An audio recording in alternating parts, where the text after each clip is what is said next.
Bonjour et bienvenue sur Bain d'Arrêt, la chaîne qui aborde la photographie argentique.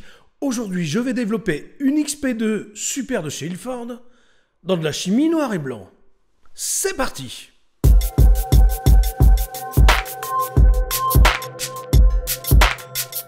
Pour que tu comprennes ce test, il faut que tu saches que la XP2 Super de chez Ilford appartient à la catégorie de films chromogéniques noir et blanc, catégorie par ailleurs représentée que par elle-même, puisqu'il n'existe pas d'autres films chromogéniques connus à ce jour. D'une sensibilité de 400 ISO, elle se développe dans un process chimique de type C41, chimie que l'on retrouve pour le développement de films négatifs couleur.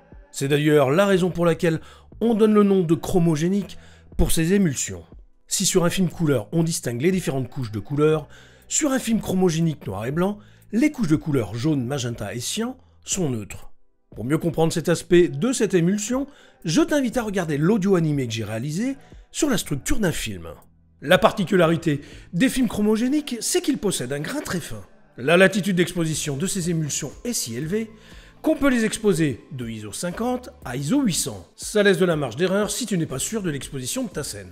Pourquoi ai-je pris le parti de développer ce film dans de la chimie noir et blanc? Eh bien tout simplement par plaisir d'expérimentation. Il n'y a peu d'intérêt à le faire avec ce type de film qui est à part entière dans la gamme des noirs et blancs, puisque l'on obtient de bien meilleurs résultats avec un développement en C41. Enfin ça, c'est ce qui se dit. J'ai donc exposé une XP2 Super avec mon Rolleicord en traitant des portraits, des images de nature et de rue. Pour le développement, et si tu es un habitué de la chaîne, j'ai procédé en développement lent. Si tu n'es pas familiarisé avec ce procédé, je t'invite à regarder la vidéo que j'ai réalisée à ce sujet. J'ai prémouillé mon film durant 5 minutes dans une eau à 21 degrés.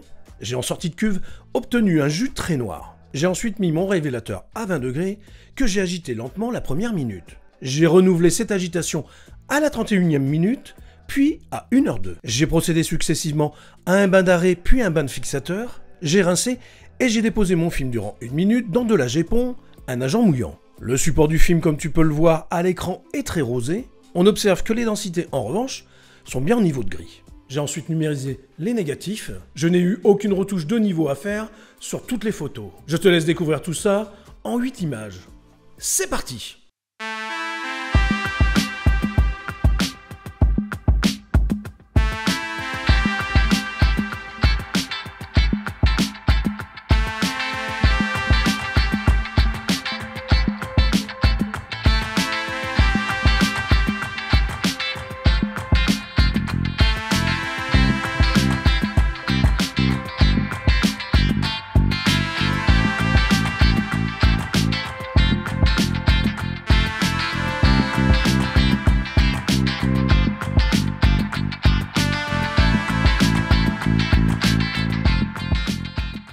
Comme tu as pu t'en rendre compte, les résultats sont loin d'être décevants. Le développement lent avec du Rodinal donne même des résultats très convaincants.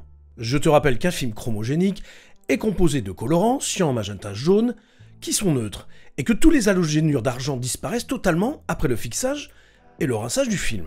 Ce sont uniquement les molécules de colorants qui forment l'image finale. C'est la raison pour laquelle le rendu des images est très différent d'un film noir et blanc standard. La gamme des gris est très large et le grain est inexistant, ce qui donne un aspect lisse sur les images. J'aime assez ces résultats atypiques dans l'univers argentique. La conclusion, c'est que même s'il n'a pas un grand intérêt à développer un film chromogénique en noir et blanc, c'est quand même possible de le faire. Et pour mieux comprendre cette démarche, j'ai prévu la sortie prochaine d'une vidéo comparative avec 2 XP2 Super, l'une développée en chimie noir et blanc et l'autre confiée à un labo. Pour cette nouvelle expérience, j'ai chargé chacun des films dans mes 2 doigts Hasselblad afin de faire des images identiques pour un comparatif au plus juste. On pourra ainsi juger les différences de résultats. Cette vidéo est maintenant terminée, j'espère qu'elle t'aura plu. Si c'est le cas, n'hésite pas à la liker et à la partager sur tes réseaux. N'oublie pas de t'abonner à la chaîne si ce n'est pas fait.